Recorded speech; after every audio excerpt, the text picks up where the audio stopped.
Estamos con Leandro Santoro. Que la política es muy improvisada. No es cierto que los jóvenes estén solamente con Milei. A mí también me molesta los piquetes. También entiendo el dolor de mucha gente que está obligada a tener que protestar. El cannabis medicinal y la industria del cannabis genera puestos de trabajo y divisas. Si me preguntás si el Estado debería reconocer los bitcoins, entiendo que no.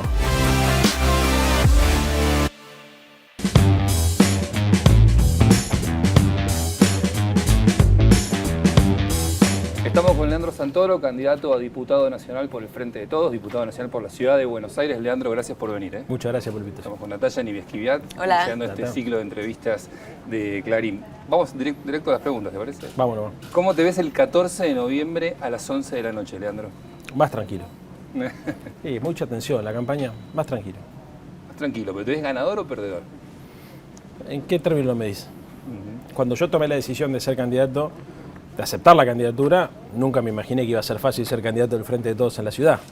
Así que si las ideas que uno tiene se pueden defender con convicción, yo me doy por ganador. Sos diputado, diciembre de 2021. ¿Qué es lo que primero vas a hacer en la Cámara? Lo primero. Lo primero que voy a hacer, y ver dónde voy a laburar, Nata. Conseguirme una oficina. Lo que hacen las personas normales, ver dónde voy a trabajar, hablar con el presidente del bloque, con el presidente de la Cámara, leer el reglamento bien en profundidad, que seguro es distinto al de la legislatura, empezar a armar los equipos. Eso. Te traigo para acá. ¿Qué hay que hacer con la inflación, los precios y el dólar? Qué sencilla la pregunta.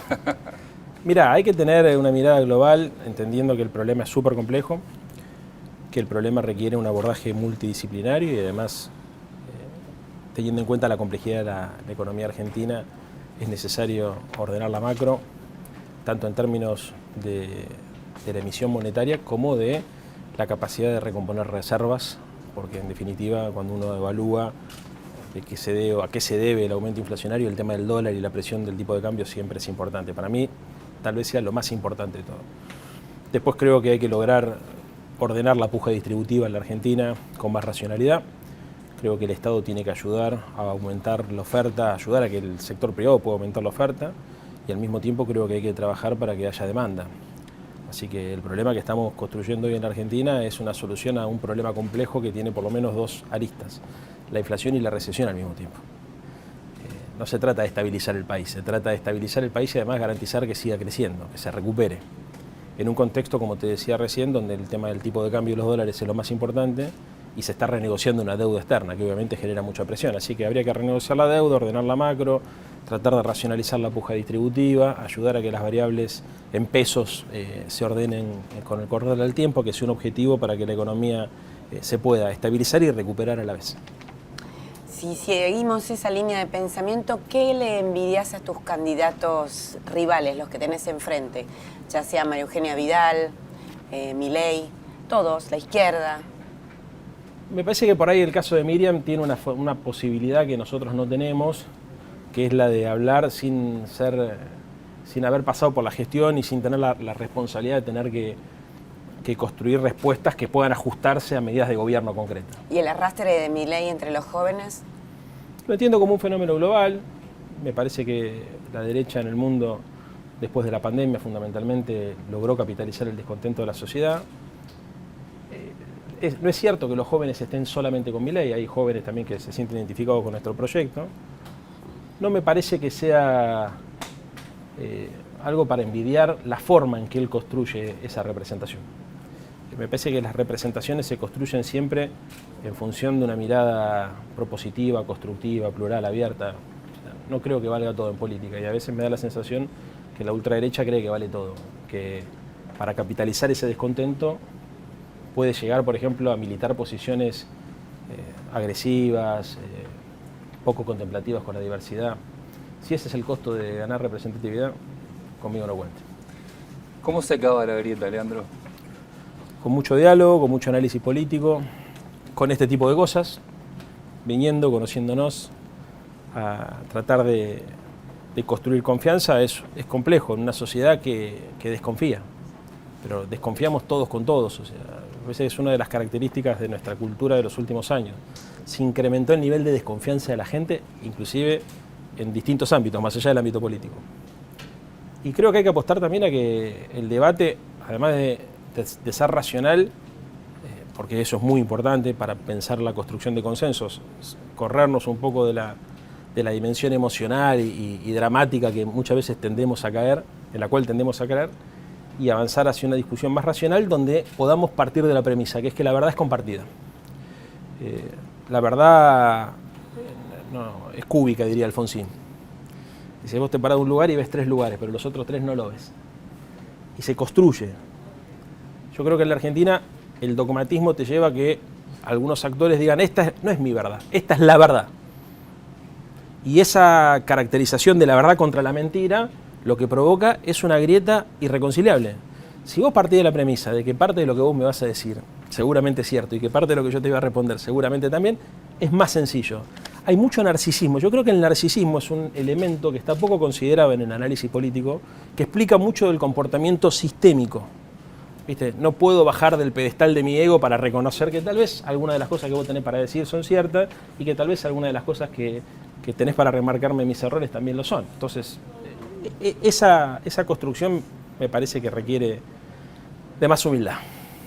Leandro, te propongo un ping-pong muy chiquitito sobre ciertos temas que te voy a decir ahora. ¿Qué pensás hacer cuando estés en el Congreso? Llegás en diciembre al Congreso con piquetes. ¿Con piquete? Tratar de escuchar a todo el mundo, no creo que es un tema que se resuelva en el ámbito legislativo. Pero si ayuda a que yo esté ahí para tratar de bajar la conflictividad social, ojalá os sirva. A la gente el piquete le molesta. Claro, pero es una responsabilidad del Ejecutivo. Es una responsabilidad, es una pregunta que le tenés que hacer probablemente al ministro de Seguridad de la ciudad o que le tenés que hacer a las autoridades de desarrollo humano, tanto de la ciudad como de nación.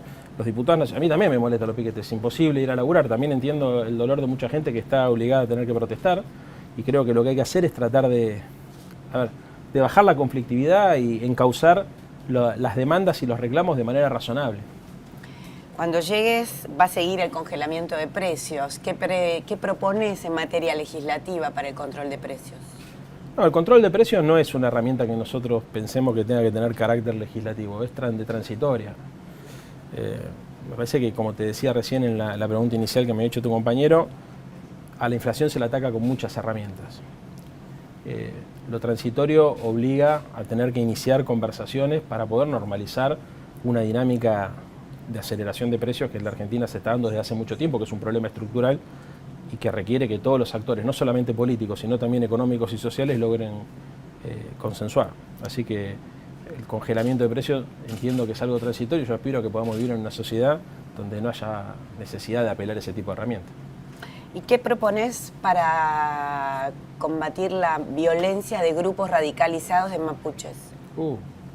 Mirá, hoy hablaba en Crónica TV sobre ese tema, me preguntaron sobre el conflicto mapuche. Decía la verdad, yo creo que en política uno tiene que saber de lo que tiene que hablar y de lo que conviene no meterse. No es un tema que conozca en profundidad. Acá en la ciudad tenemos muchos problemas. Problema con los mapuches no tenemos. En principio, mi percepción es que la sociedad no está hablando de este tema. Hablan más los medios que la sociedad, por lo menos de mi distrito. A mí nadie en la Patagonia no dicen lo mismo. Sí, pero yo soy candidato a diputado por la ciudad. Si fuera candidato a diputado por la provincia de, no sé, de Río Negro, de Chubut, tendría que responderlo. Pero la verdad es que no es un tema que haya estudiado. Sin duda, cuando sea. Tengas que votar leyes. Sí, claro, por supuesto. Pero entonces, yo hoy soy legislador porteño. Sí. ¿No? Entonces, como legislador porteño, el tema mapuche no está en la agenda. No. Si el día de mañana, cuando sea diputado nacional, tengo que ayudar a resolver un conflicto, y por supuesto, con el tema mapuche o con el que sea. Quizás tengas una mirada sobre las ocupaciones de tierra. Pero también es un tema amplio. Si me preguntás si creo en la propiedad privada, sí creo en la propiedad privada. Si me preguntás si creo que hay un estado de necesidad en la sociedad argentina, sí también. No es la ocupación la forma de resolverlo, pero me parece que la sociedad también tiene que pensar cómo hacemos para garantizar la cohesión y la armonía social.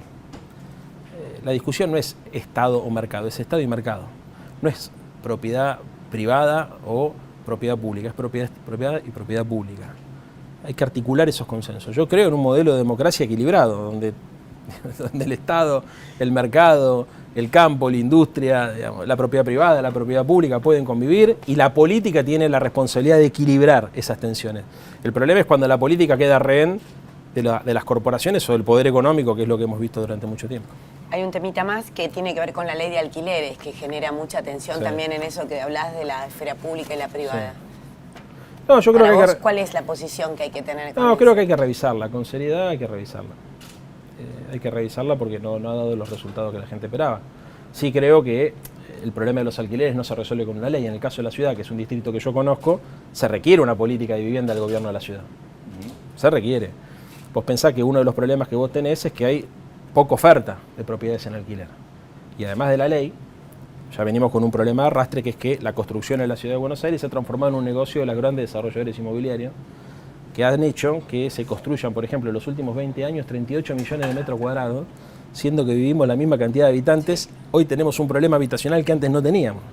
Con lo cual, eso demuestra que en la Argentina y en la ciudad de Buenos Aires particularmente, la propiedad tiene una utilidad de reserva de valor y no una utilidad social. Hay pocos desarrolladores privados, y ni hablar del Estado, que prácticamente no lo hace, que construyan viviendas sociales o que construyan viviendas que puedan comprar los pibes que están y las chicas que están atrás de cámara. O yo mismo. ¿No? Lo y que es un tema. Lo que estás diciendo se enlaza directamente con el tema de la pobreza. Los números de la pobreza están explotados. Categórico. Cuando los ves, ¿qué sentís? ¿Que fracasó quién? ¿Que fracasó la clase dirigencial? ¿Que fracasamos todos? ¿Que fracasó la política? Yo creo que la pobreza en la Argentina es consecuencia de la precariedad de la estructura social. Y la precariedad de la estructura social es consecuencia de la precariedad de la estructura productiva. Se explica el crecimiento de la pobreza como consecuencia de que mucha gente trabaja en el empleo informal, entonces frente a cualquier crisis, como se mide por ingreso, cae en la pobreza. Por eso las variaciones semestrales que vemos que nos asustan. Ahora, si vos querés resolver el problema de fondo, como diríamos los sociólogos o los politólogos, es distribución primaria del ingreso. La distribución primaria del ingreso es el empleo. Para eso tenés que tener un país industrial que genere empleo de calidad. Y la distribución secundaria del ingreso, que es la que lo complementa en momentos de crisis, o incluso hoy en Europa se está pensando de manera permanente, entendiendo que los ingresos es más que el salario, por cómo se concentra la riqueza y cómo se distribuye, ahí es donde interviene el Estado. Entonces, ¿qué hay que tener acá? Hay que tener un consenso también alrededor de, bueno, cómo construimos un modelo productivo y distributivo que permita que lo que los argentinos producimos se redistribuya con equidad, que los empresarios ganen dinero, pero que también la gente tenga derecho a tener un salario digno que le permita desarrollar un proyecto de vida. La queja de los empresarios es que no pueden generar empleo porque los tienen atados de pies y manos.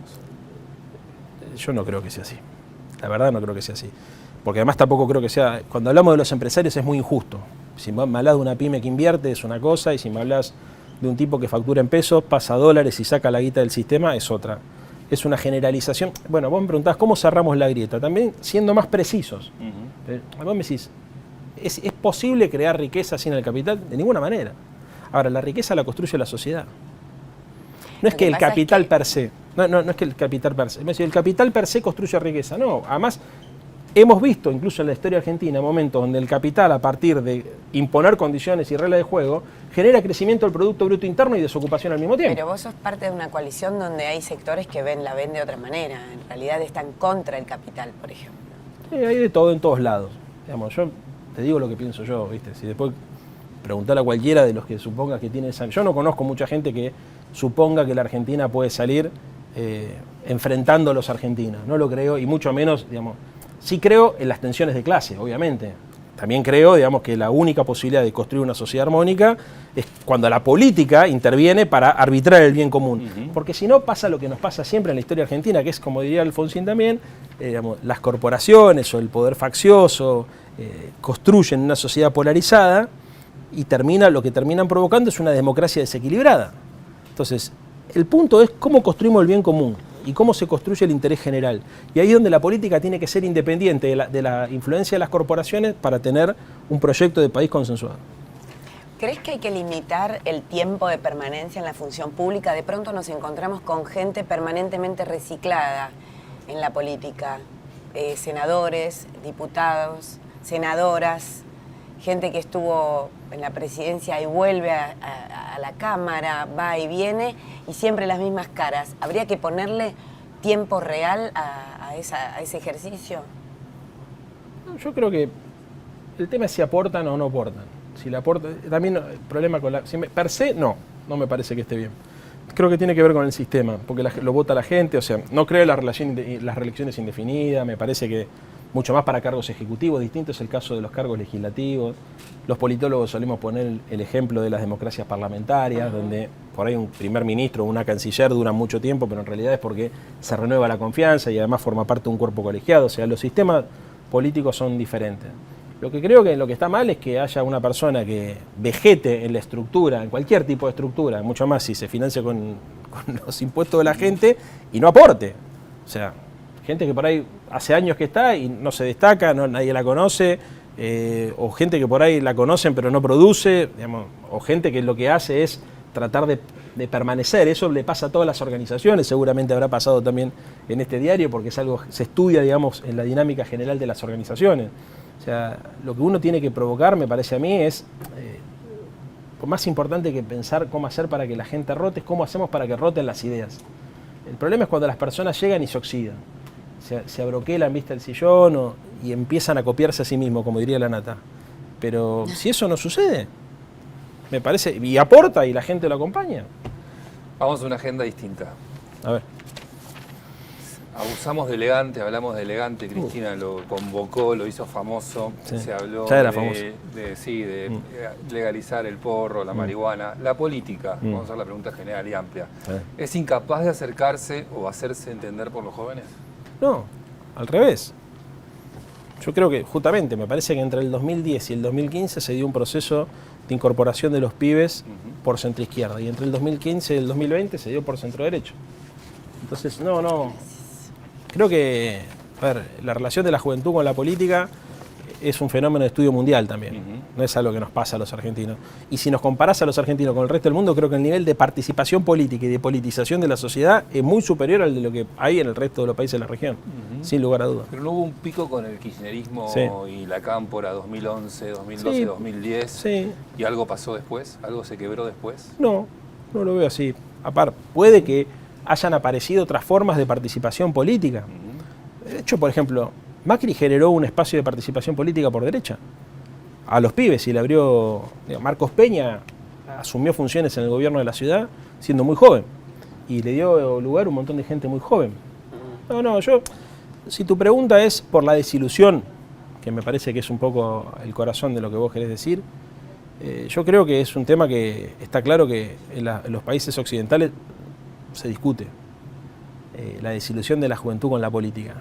Ahora, hay sectores juveniles que, a pesar de que obviamente no se sienten conformes con lo que pasa, tienen como una, ¿cómo te podría decir? Como una semilla de rebeldía, ¿viste? Como una semilla de inconformismo que los lleva a participar.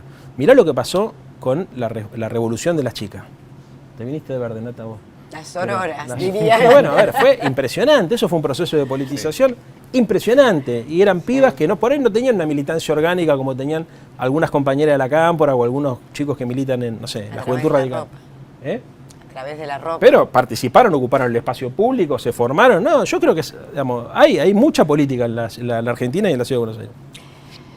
El cannabis es un tema, el mismo presidente Alberto Fernández lo ha metido como agenda, se habla. ¿A vos se te ocurre hacer negocio, hacer economía del cannabis? Hay un montón de gente que sí, es una industria, claro. ¿Cómo lo harías?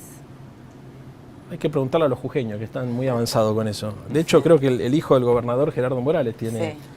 A mí me parece que el cannabis medicinal y la industria del cannabis es un lugar por donde la Argentina puede entrar y generar, porque genera puesto de trabajo y divisas, las dos cosas. Y si no se molesta a nadie, me parece que todo lo que tenga que ver con abrir nuevos mercados, ¿ves? Estamos de acuerdo. Estamos hablando de esto. Hablemos de bitcoins. Hablamos sin entender, no sabemos bien qué son los bitcoins, pero se empieza a hablar de los bitcoins como una alternativa monetaria. Sí. ¿Qué pensás? Y yo a veces soy más parecido a vos en ese sentido, soy más tradicional. Los amigos que conozco que transaccionan, operan en Bitcoin, están fascinados, porque dicen que es por donde viene el mundo, porque, ¿viste?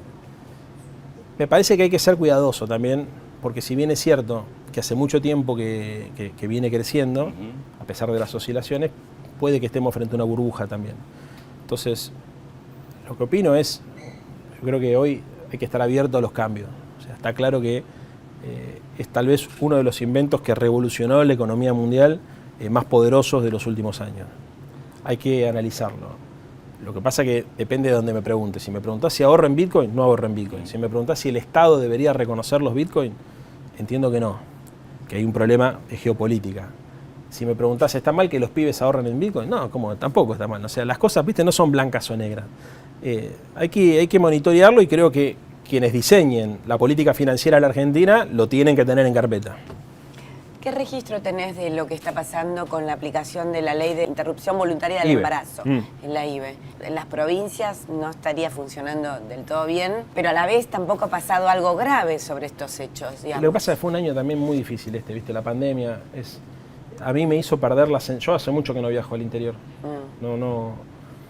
Desde que arrancó la pandemia no viajé. Y creo que para opinar sobre qué es lo que pasa a nivel nacional con este tema tenés que estar ahí. Sí creo que la interrupción voluntaria, la ley de la interrupción voluntaria del embarazo fue un avance que empoderó a las mujeres, que igualó derechos y que más allá de las opiniones que cada uno tenga, me parecía que era del medioevo prohibirle a una mujer tomar una decisión acerca de qué tenía que hacer con su cuerpo. Podés estar de acuerdo, pero para mí esa era una discusión.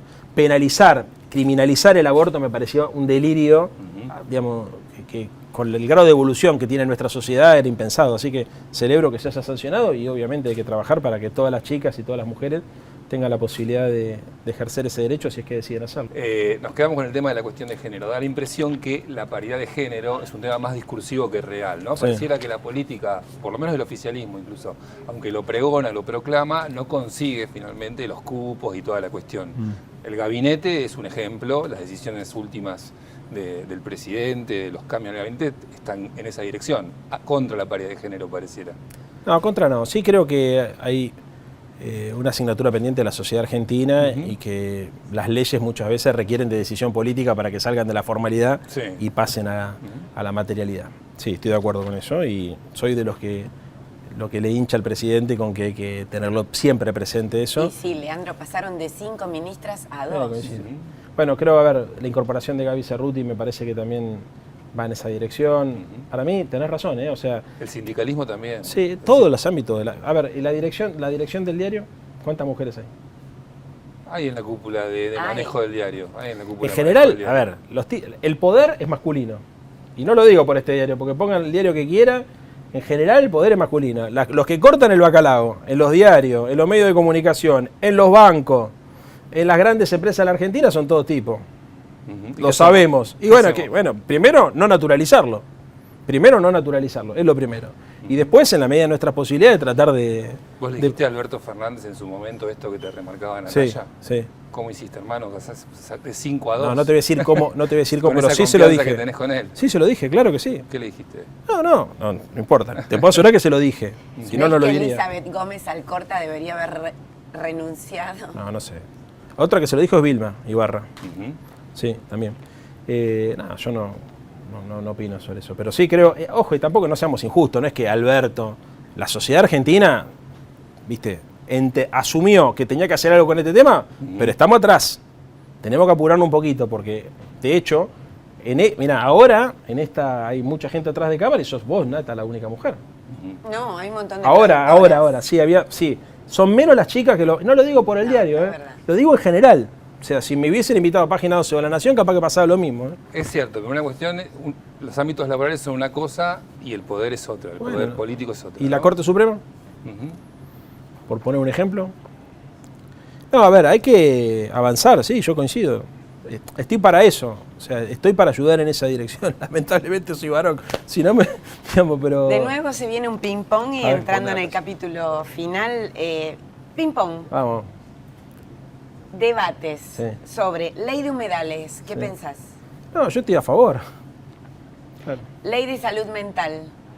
A ver, creo que por lo que tengo entendido y por lo que hablé y estudié del tema, es una buena ley que lo que requiere es posibilidad para instrumentarse. Por ejemplo, una de las cosas que me decían las compañeras y los compañeros que estudian de este tema, ¿no? Tenemos un problema con las casas de transición, de paso. Viste, vos podés tener la mejor ley, pero si vos no tenés después la guita necesaria y los instrumentos necesarios para poder llevarlo adelante, es un problema. Debería haber una especie de examen psicológico, psiquiátrico. ¿Funciona? Sí, funciona, pero la oferta es muy por debajo. O sea, la estructura de la salud mental está desfinanciada y yo creo que ese es otro tema de esos temas que planteamos en la sociedad media, que todos estamos de acuerdo que hay que hacer algo, pero que nos falta. Y ahí la ciudad está con una responsabilidad importante, está en deuda con eso. Eutanasia, un tema donde en la Cámara te vas a enfrentar quizás a la Iglesia y también a tus colegas del norte argentino, por ejemplo. ¿Estás a favor? Por supuesto. Sí. Y luego con educación sexual integral que divide a los padres, ¿qué pensás? ¿Qué pienso? Es increíble también. Discusión del medioevo. Discutir si se tiene que ver. No todo el mundo está a favor de ser no binario o binario. No, está bien, pero inclusive podría entender que discutamos los contenidos. Pero que hay que dar educación sexual integral en los colegios, me parece que es una obviedad. ¿No te parece que el lenguaje inclusivo a veces es autoritario también? Me parece que hay personas que utilizan el lenguaje inclusivo que pueden ser autoritarias, sí. No me parece que el lenguaje inclusivo sea autoritario. ¿Se entiende? Es una diferencia importante. O sea, yo no tengo por qué obligarte a hablar a vos con la E. Pero vos no te puedes joder si yo hablo con la E. No. Si yo no te obligo, y si hay una. Porque además los chicos y las chicas, y les chiques, vienen ahora con una dinámica diferente a la nuestra.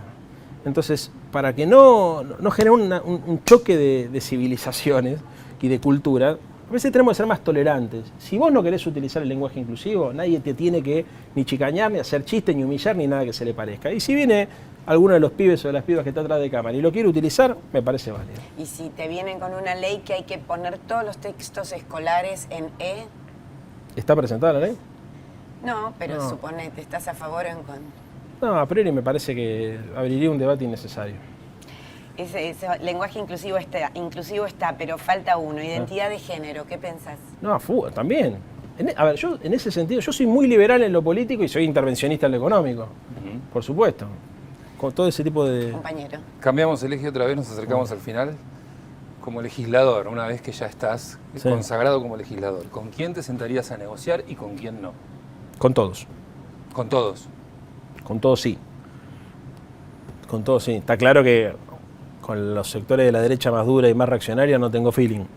Pero si están ahí es porque lo votó la gente. ¿Serías parte de un eventual acuerdo con la oposición, convocar un acuerdo como se está planteando ya desde un sector del gobierno? Con todos, sí. No solamente por la gobernabilidad de Alberto los próximos 2 años. Creo que es la única solución para la Argentina. Sí. ¿Un acuerdo con la oposición es la única solución para Alberto o para la Argentina? No. La única solución es que entendamos que hay que construir consenso. Pero hay un dato importante, yo lo pensaba a la mañana. Hay distintos niveles de acuerdo que también son útiles. O sea, vos podés tener el máximo nivel de acuerdo, que es el Pacto de la Moncloa, sentamos las bases de una segunda república en la Argentina, o podés tener un acuerdo más sencillo, las fuerzas políticas nos ponemos de acuerdo que vamos a discutir en el Parlamento. El mínimo, ni siquiera nos ponemos de acuerdo que vamos a votar, nos ponemos de acuerdo que vamos a tratar, el máximo, un gran acuerdo nacional. En el medio tenés distintos niveles. Yo creo que uno de los problemas que tenemos en la Argentina es que la política es muy improvisada. Entonces, al ser tan improvisada, hay un montón de instrumentos, hay un montón de herramientas que podríamos aplicar para resolver los problemas de las argentinas y de los argentinos que no las aplicamos. Por ejemplo, distintos niveles de acuerdo. Vos no puede ser que no puedas discutir con un partido político de qué manera sacar temas de la agenda electoral. Seguridad. Hay que sacarlo de la agenda electoral. Sacarlo, digamos, pongámonos de acuerdo. A ver, no puede ser, yo puedo entender vos un poco más de izquierda, más de derecha, pero hay temas que se requieren. El tema de la inflación, ¿cómo hacemos, por ejemplo, a ver, cuánto de lo que nosotros producimos vamos a volcar a la inversión, cuánto de lo que nosotros producimos vamos a volcar a la redistribución, de qué manera vamos a lograr duplicar las exportaciones para tener más dólares, cuánto van retenciones, cuánto va, digamos, no sé, en subsidios, todo eso se tiene que acordar. ¿Es fundamental un acuerdo para seguir hasta el 2023? Es fundamental un acuerdo para que haya país. O sea, estás con el acuerdo que propuso Massa y que está proponiendo el kirchnerismo. A ver, te imaginas, yo vengo del alfonsinismo y creo en el consenso, creo en los acuerdos, creo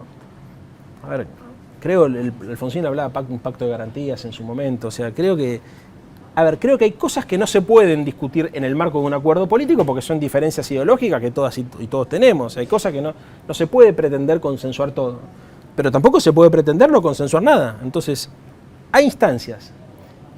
No me parece que lo de Massa sea muy novedoso. Lo de Massa es lo de cualquier persona razonable que trata de ejercer el cargo que tiene con responsabilidad, pensando en cómo hacer para aportarle a su país. Bueno, el tema de los acuerdos es elemental.